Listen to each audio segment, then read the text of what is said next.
This moment is significant. Something brought you here, and the stirring you feel right now is worth paying attention to. You were never forgotten. You were never abandoned. Every silent battle, every night spent wondering whether anything was moving on your behalf, every prayer that felt like it dissolved before reaching anywhere, all of it was seen. The confusion that followed you through this season, the exhaustion of doing everything right and still feeling misaligned, the financial pressure, the betrayals that came from people you trusted with your vision, none of it passed unnoticed. You were being reinforced for something that required the kind of preparation that could only happen through pressure. You carried the weight of a calling that no one around you could fully see. You tried to explain your vision to people who lacked the vocabulary to understand it. You sat in rooms full of people and still felt utterly alone because no one could touch the depth of what was placed inside you. You questioned God in the dark. You smiled in public while something inside you was struggling. And the hardest part was never the difficulty itself, it was the confusion. The uncertainty about whether the silence meant punishment or preparation, whether the delays meant abandonment or protection. The answer is protection.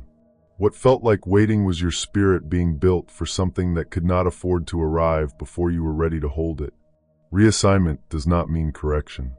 When God shifts your focus, increases your responsibility, or changes the direction you're walking in, it's not because something went wrong. In the kingdom, reassignment is an expression of trust. Heavy assignments are given to people who have proven faithful in the smaller ones. Greater influence requires deeper roots. Greater responsibility requires a stronger interior life. The weight you've been feeling is not a sign of being crushed. It's a sign of being prepared for something that requires your full capacity.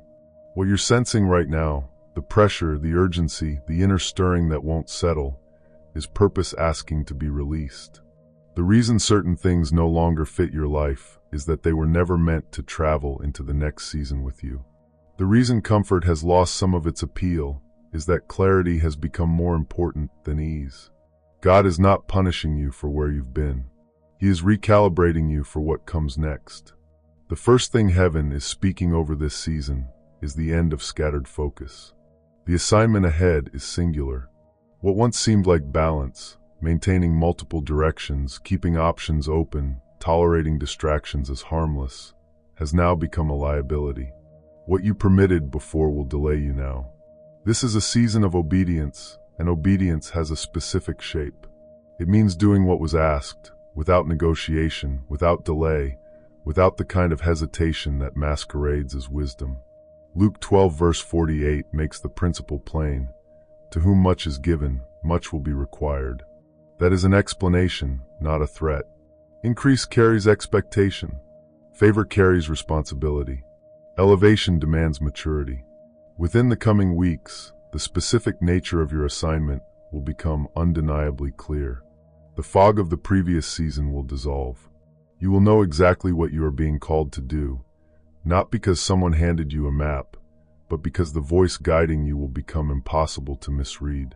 The second thing heaven is addressing is distraction. And the reason distractions are so dangerous is precisely because they are familiar. They blend into routine. They feel normal. They do not announce themselves as threats. They arrive wearing the face of comfort, of reasonableness, of something that seems harmless enough to keep around. But some distractions are people you love. Some are habits you've tolerated for years. Some are cycles you keep returning to because they feel safe, even though safety and obedience are not the same thing. Luke 9 verse 62 is unambiguous on this point. Looking back does not mean sinning. It means dividing your focus between what you're being called into and what you've already been told to leave behind. The primary distraction that has been quietly draining your purpose will become visible in this season. When it does, the response that's required is immediate. The speed of your obedience will directly determine the speed of what opens next. The third instruction heaven is releasing into this season is the demand for immediate obedience, not eventual agreement. God is not moved by how loudly a person prays. He is moved by how quickly they obey. Delayed obedience weakens spiritual authority. Partial obedience limits spiritual impact. What gets delayed does not disappear, it compounds. Small delays become long detours. Quiet compromises produce loud consequences. Luke 6 verse 46 asks the honest question, why call him Lord and then not do what he says? Lordship is proven by obedience, not agreement. It is entirely possible to believe deeply and still resist subtly. Heaven responds to action. Tears do not replace steps. Another confirmation is not what's needed. Another sign is not what's needed. What's needed is action on the last instruction that was already given. The next door is not waiting on more information. It is waiting on obedience. In the coming days, a specific opportunity will appear to act on something God spoke to you months ago. When that moment arrives, the response required is immediate. A yes given without hesitation will unlock what a delayed yes has been holding back. The fourth instruction is one that requires deep honesty. Heaven is stripping away the need for human understanding. As long as obedience requires other people to validate it first, every time that obedience separates you from the crowd, you will hesitate.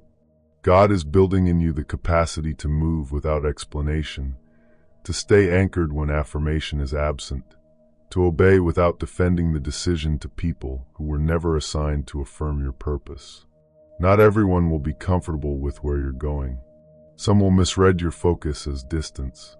Some will interpret your discipline as pride. Some will call your obedience extreme. Galatians 1 verse 10 settles the conflict directly. If you are still trying to please people, you are not serving God. Public approval and divine instruction will eventually conflict. The moment you choose faithfulness, you release the expectation of universal applause. That is freedom, not loss. Heaven measures impact by obedience. Someone close to you will question the direction you're being taken. Their words will carry weight, but their confusion is not your correction. Stay the course. The fifth instruction concerns divine sequence. Psalm 37 verse 23 declares that the steps of a righteous person are ordered by God, and ordered steps mean there is a sequence. God does not reveal step 10 when you are standing on step 3. He reveals what is next. Trust is built through obeying one step at a time. Skipping steps creates struggle. Forcing doors open ahead of their time means moving without the grace that was reserved for that specific moment.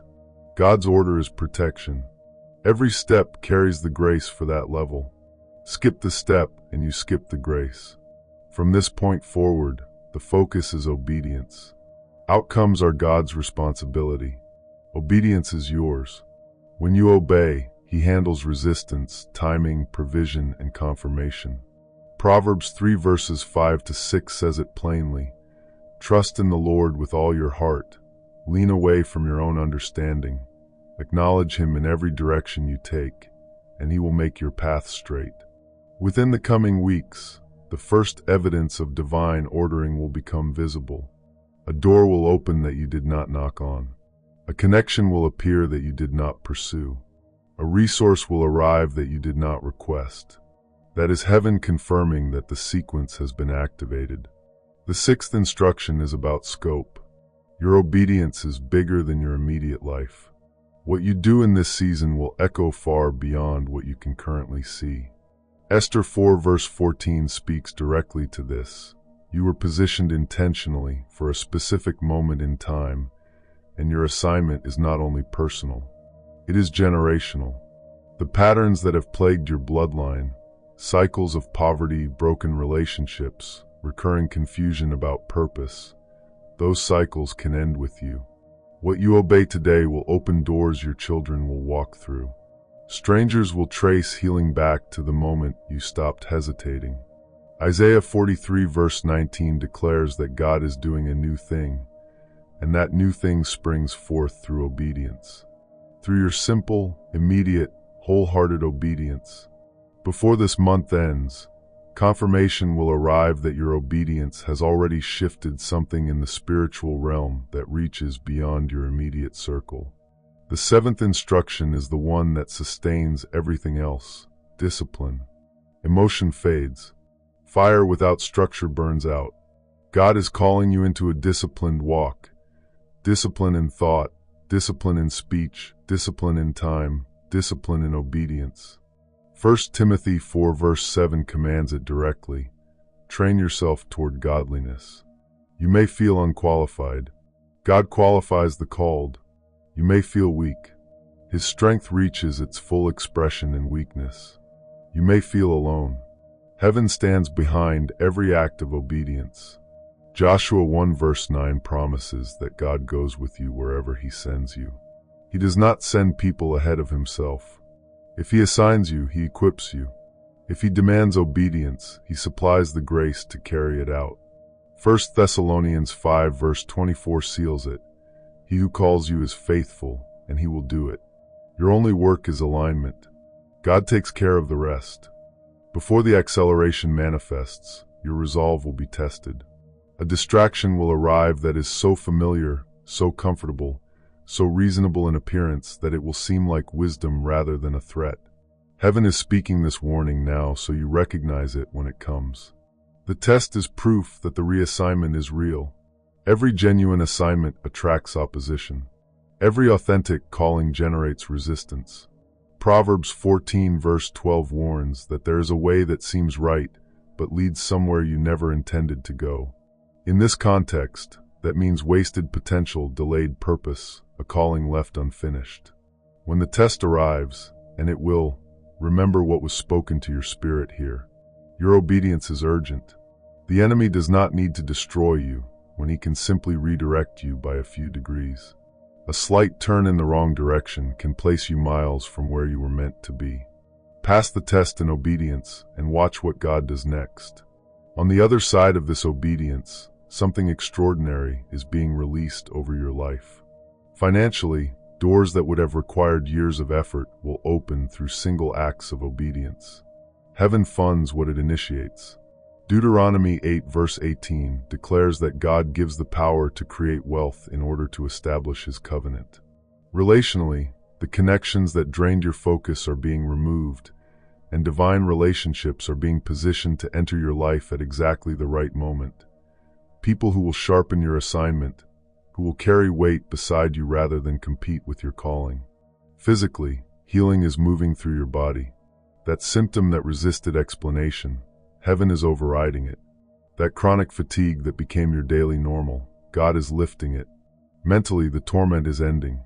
The overthinking, the anxiety, the paralysis between options. 2 Timothy 1 verse 7 promises that God has given you a spirit of power, love, and a sound mind. Clarity is replacing confusion. Focus is replacing scattered energy. Peace is replacing noise. Your purpose is being downloaded with precision. The fog is lifting. The calling is crystallizing. And the platform being built through your obedience will be larger than anything your talent alone could construct.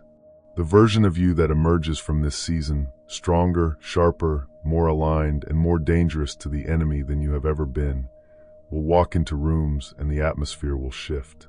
You will speak and things will break open. You will move and heaven will confirm every step. Those who doubted will be stunned by the transformation. Those who questioned whether God still moves will point to your life as evidence that He does. Matthew 12 verse 20 speaks directly to where you've been. A bruised reed He will not break.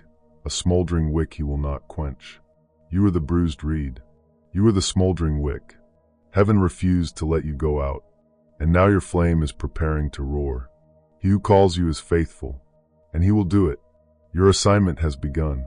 Heaven is watching what you do next.